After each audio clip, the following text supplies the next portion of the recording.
Исәнмесез, хөрмәтле телевизор караучылар. Татар халкы бөтен дөньяга танылган мәгърифәтчеләре белән горурлана ала.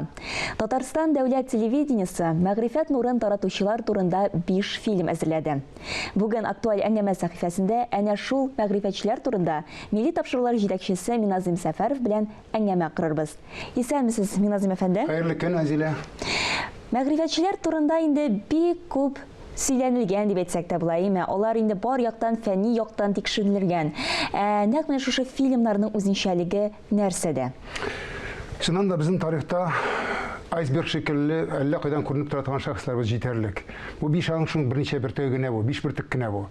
Алар күп, алар ачылган, Америка ачылган кем әйтмешли, ләкин һәр буын ул Американы үзе ачырга тиеш дип саныйм мин. Чөнки вакыт үтү белән ул шәхесләргә карата мөнәсәбәт үзгәрә күпмедер дәрәҗәдә. Мәсәлән, заманында шул Каюм Насыйрига Сукыр Каюм дип, аңа ничектер русларга якын әйтүче милләтне упкынга алып баручы дип әйтүчеләр булган заманында.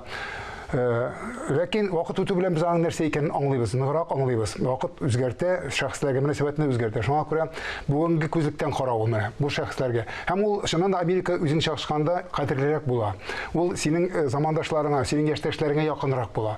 Ул теге тарих китапларындагы ниндидер бер моңарчы мәгълүм булган фактларны сөйләп чыгуына түгел. Ул бүгенге күзлектән карау ди. Менә бу 5 фильм дигәндә без кемнәрне күз алдында тотабыз? Алар, әлбәттә, әйткәнчә, алар күбәү, бишәү генә түгел алар, меңәрләгән кеше безнең тарихка күз салсак. Ләкин бу 5-се безнең күп татарның хәтерендә сакланган, аларны белгән, аларны атагач та мин беләм дип әйткән, ләкин алар турында күп белмәгән кешеләр. Алар мәгърифәтчеләр безнең, алар безнең халыкка хезмәт итүчеләр. Чыннан да шәхесләр күп ул тарихта.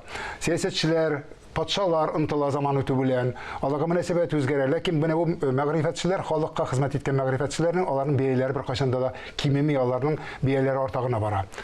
Шуңа күрә без менә шушы кешеләрне сайлап алдык. Алар бөтен кешегә мәгълүм, бөтен татар дөньясына мәгълүм кешеләр. Берсе генә бар, Харитонов дигән яшь ишетелмәгән кеше, ләкин ул гомере буе татарга хезмәт иткән кеше шулай.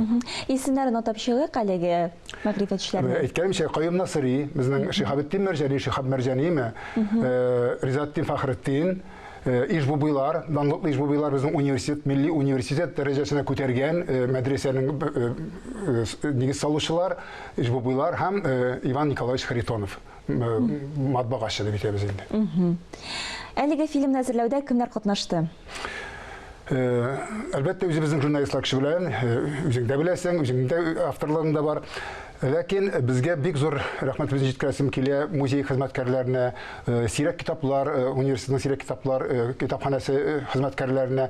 Чөнки белгечләргә, аерым белгечләргә, чөнки без үзебез генә чамаласак та, әлбәттә, интернетта мәгълүмат күп, алар турында язылган мәгълүмат бар, төшерелгән мәгълүмат та бар. Ләкин аларның бүгенге күзлектән чыгып бәяләүчеләр, алар менә шушы безнең белгечләребез. Аларга бик зур рәхмәтебез. Чөнки алар безгә ачырга булышалар бу шәхесләрне. Теге яки бу ягыннан, кай вакытта бөтенләй яңа яктан ачырга тырышалар. Шуңа күрә без үзебезнең кешебез һәм белгечләрнең кеше белән эшләргә. Һәм шунысын әйтергә кирәк, әлеге фильмнар Татмедиа җәмгыяте белән бергәлектә, аларның ярдәме белән. Әлбәттә, алар ярдәм белән бергә эшләнде. Һәм инде бик тиздән без әлеге фильмнарны күрә алачакбыз. Нәкъ менә бүген инде без Каюм Насыйри шәхесенә тукталачакбыз. Алга таба тагын кемнәрне карап булачак? Төгәл даталары билгелеме? Атна сайын, атнаның бер көнендә, менә шушы көнендә билгеләп бардык, без махсус ел азагына кадәр шушы 5 фильмны күрсәтәчәкбез. Димәк, инде бу хәерле көн Татарстан тапшыру форматында безнең әйе күрсәтелеп барачак. Бик зур рәхмәт, Миназим әфәнде.